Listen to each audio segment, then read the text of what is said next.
Hello there. How the hell do you get rid of this thing here? Bloody thing. Anyway, so hello there. Second attempt to record a video and put this on. For some reason, I had some challenges. Just wanted to create a quick video to help others like me and create a bit of awareness in terms of a cervical disc replacement. I've got an operation scheduled on the 9th of July 2014. So my experience basically went up the gym. I've suffered from it in 2009 with a slightly I wouldn't say it was a prolapse disc, but it was certainly rubbing against the spinal or the root nerve and causing some pain, which resulted coming down my arms and stuff. But yeah, anyway, 3 years on, so this year, about 3 months ago, went up the gym. I know, massive, not. But anyway, went up the gym. I ended up doing a shoulder press, and something went in my back here. It felt more shoulder-like, to be honest, but as it turns out, I've got a prolapse disc. So anyway, went to the GP first. GP referred me to a surgeon. I went to a spinal surgeon. Surgeon arranged me an MRI scan that basically showed that yep, I've been diagnosed with a prolapse disc, which had caused some indentation in my I guess within my spine, pushing against the spinal root or the spinal nerve, root nerve, whatever we're going to call it. And yeah, that's basically caused me a lot of pain, really bad pain initially, in terms of all along my shoulder, all down my left arm, from my bicep, my forearm, into my fingers. You constantly feel like your insides are being pulled all the way up.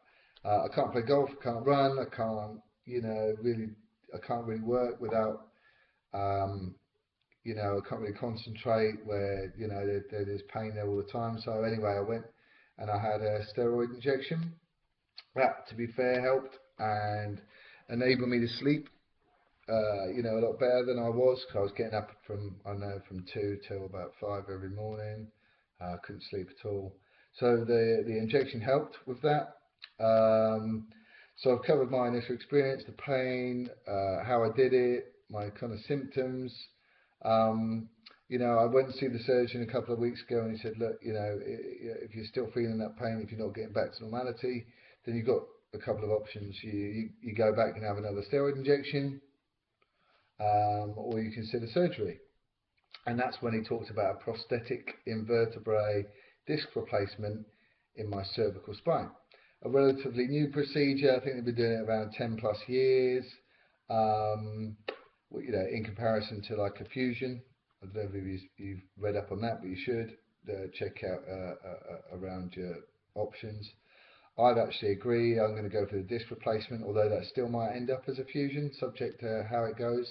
So I've signed a bit of paper, signed my life away. Um, and I am going through a little bit of self-doubt at the moment, but when I read on some forums and stuff, it seems like everyone kind of goes through that. Um, I created like a pain tracker, kind of going through mild, moderate, severe, and I know it not in as much pain, but it depends on the time of day, right?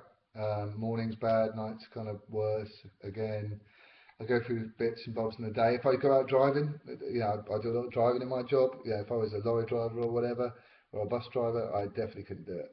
Um, that would be dead cert. You need to have an op. But I've been quite lucky. I've been able to work from home. But again, I'm not able to do my job properly. So, it's almost a dead cert in my mind. I've got to do something, right? Um, so the pain relief, basically what they did is they gave me codeine originally. I went back 'cause it just wasn't touching the sides. And to be honest, I never go to the doctors. I've never really needed any pain relief before, so I don't know what I'm on about. But they gave me codeine, didn't touch the sides. They gave me next tramadol, gabapentin, and naproxen. So naproxen is kind of an anti-inflammatory. Didn't really do anything, or didn't feel like it anyway. The gabapentin is kind of I think a form of nerve pain relief. Again, Google it. And tramadol. Can be quite addictive, gives you a bit of a high. I guess might have quite a high street value for certain people. Up to you. Um, but at the end of the day, again, none of them have really touched the sides, right? I'm talking to you now and I can feel it. Numb in my fingers, just feels like I need to stretch them out constantly. My arm pain isn't as bad, but I've lost definition in my arms. I've lost half a stone in weight. I'm not eating properly or whatever. I guess that's my own problem. I need to eat properly. But well, I'm cradling my left arm constantly. So, I've just lost definition as a result of that.